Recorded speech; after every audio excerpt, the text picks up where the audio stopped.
Howdy, everyone. Tad Stevens on the Micro Success Secrets podcast, where we focus on business psychology and marketing and how you can use that in your business daily and long term. Today, I'm talking with William H. Tate, who is a financial freedom coach that helps Americans with high 1099 incomes or sudden wealth situations discover true financial freedom so they can live life on their own best terms. William began his financial freedom journey in Big Why at age 7 and made his first successful investment at age 14, joined the Army at 17 and became a greenbrae officer at 20. He's invested thousands of dollars, 30 plus years, and more than 60,000 hours learning about people's money psychology and mastering our complicated American financial, legal, accounting, tax systems. So he'd have proper training and necessary experiences to lead people into the best versions of the promised land of long-lasting and sustainable financial freedom. He's been able to live, work, and travel to more than 90 countries, been a Tony Robbins wealth mastery coach, a Morgan Stanley manager, and a Silicon Valley sudden wealth counselor. When the pandemic is not interrupting his life, he's with his wonderful wife and their 4-year-old son, usually summer in the middle of Ukraine, winter in Durham, North Carolina, and enjoy global travels and adventures in between. Please welcome family man, globetrotter, and financial freedom coach, William H. Tate. Hey, William, welcome to the show, and let me know if I missed anything. Oh, Chad, that was fabulous. I sound great. I'd love to meet me. Well, I do try. I do my best. So just to get started, I love asking this question first. And I always start or lead with this question: is that if you could find a time machine and you can go back in time and you could change one business or life decision that you've made, first off, would you change it at all? Mm-hmm. And if you would change it, what would you change it to? Ted, great life existential question. And I'm sure that we all think about this all the time. I certainly think about it. And my challenge is that I keep investing in these mind reading machines and these time machines, and I just haven't found one that works. I love it. So that being said, I get up every day, and if you look over my shoulder, you'll see my shrine to Ole Miss. But over here is a Serenity Prayer. God grant me the serenity to know the things I can't change, and the courage to change the things I can, and the wisdom to know the difference. And and that's the thing. If you look back at your life and say, gosh, if I'd done that differently, if I'd had a different outcome, if I had made a different choice. What if? But then you would make yourself crazy. I know I would make myself crazy. So I don't know that works for me. Yeah, when I was in Africa, I could have helped more people. When I was in Central America, same thing. When I was in these other places doing these humanitarian missions and helping out folks, I felt like I left the places better than I found them when I was there to help. But you can only do what you can only do for yourself. At the end of the day, you think, well, did you do your best? And if you could have made a difference, did you? And yes, you did. And so live your life, learn from it, move on, and be glad where you are. Mm-hmm. And just to let you and everybody know, that is one of the most common answers. What you just said is live your life, do your best. Because you wouldn't be the person that you are. Again, I stress that to the listeners. You wouldn't be who you are if you hadn't made those decisions. Right, wrong, whatever. You learn from them and you move on. You do your best. You wake up every day and you do your best. So excellent. Love that answer. But let's go back to the time machine. And let's say you go back and you look through your life and you find one decision that you made that is just super positive. It's one of those kinds of decisions that you look back and you can remember your life before the decision and after the decision. It's kind of like a dividing line. Do you have one of those? I'm a big fan of Simon Sinek. Start with why, leaders eat last. And Simon says, that our why is formed by the time we're 17, 18 years old. Right. But since I've done a bunch of behavioral psychology, so I could get good at understanding people's motivations, their mindset, behavior, and action, what I call their MBA, their mindset, beliefs, and actions as to why they do the things they do in their life. And if I can understand that, then I can help them with their money, particularly with their money demons. So let me go back to when I was 7 years old. My mother, she had a lot of talents. God bless her with all kind of things. She was a concert pianist. She was an art teacher. It skips a generation. Okay. Yeah, I mean, she had all these creative talents, but every time something would come from the bank, I would see her get like this, and her neck would get blotchy. And I'm 7 years old, and I said, "Mom, it's just an envelope." She says, "Yeah, but it's from the bank." And so from the Great Depression, she had these financial fears, this Yeah. awful, profound money management anxiety. And so I said, "Well, give me the envelope. I'll open it. It could be a statement. It could be just an advertisement. It could be anything." She's like, "Okay, you open it." It's 7 years old. So my point is that was so profound to me that I would see my mom. I mean, we had a comfortable middle class upbringing in Tupelo, Mississippi. Myself and Elvis mighty famous. Thank you very much. Yeah. But she had this money fears that were here. They were in her limbic brain, and so anything to do with money and finance, it just terrified her.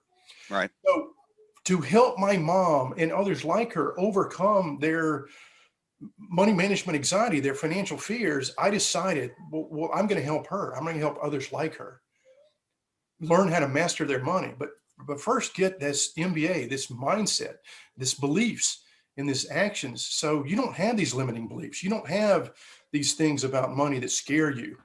And it's all based on what happened with my mom. So the decision was at 7 years old, I see my mother's mess. I'm going to turn this mess that she has into my message. And that's where it all started, 7 years old. Cool. Excellent. I love that. Thank you. Okay. Let me tell you something. Okay. And just really a minute. Big trouble. Well, this is life. Home with Zoom with my 4-year-old son, Andrew. Say hello, Andrew. Hello. Mr. Tad. Hello, Mr. Tad. Okay. All right. That's so. I'm sorry, I'm son. going to tell you something really quick. Well, I'm in the middle of a meeting right now. Real quick, Okay. something to tell you. Okay, So, real quick. Go ahead. Go ahead. My little blue police helicopter has a trouble with the landing. The landing skids. gear. Okay. The landing skids. They don't connect.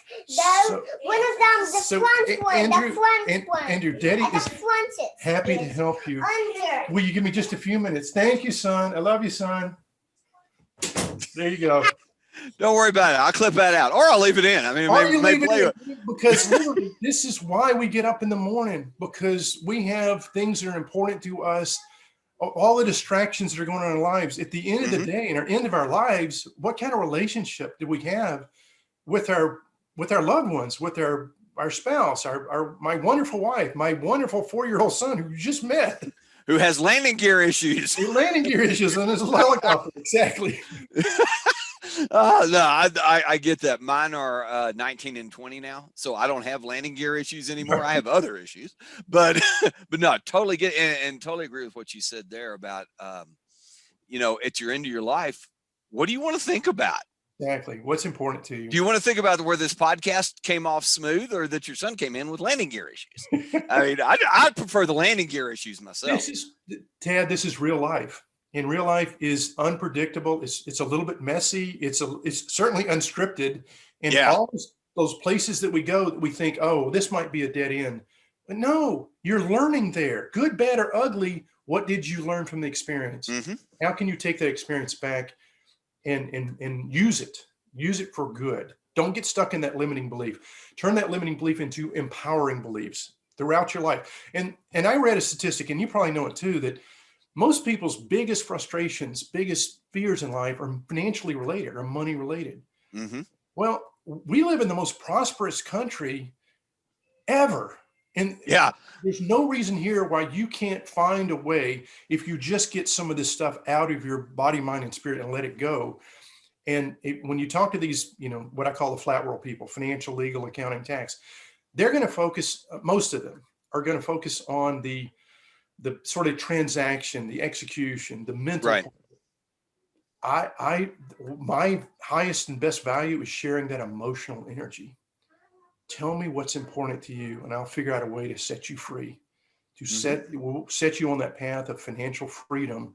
And so it's sustainable and it's long-term, and you have this this beautiful experience where you can spend more time with your family, and you can travel to 90 countries and extricate yourself from whatever it is that's not working for you, so you can go and have those level of adventures. Well, one of the things you just said that I like to is, and I tell people that I talk to, that I mentor, that I consult with, is that life is not scripted. Stop expecting it to be scripted. If you'll let go of that, everything has to happen in a certain order, in a certain way, it becomes so much easier. I mean, you can roll with it. You can make those decisions. Which leads into the next question, by the way, is when you come across those situations, that the unscripted parts, the flat parts that, where you struggle with, maybe that like your mom struggled with at the time, that people get stuck on, like she didn't want to open the envelope. No.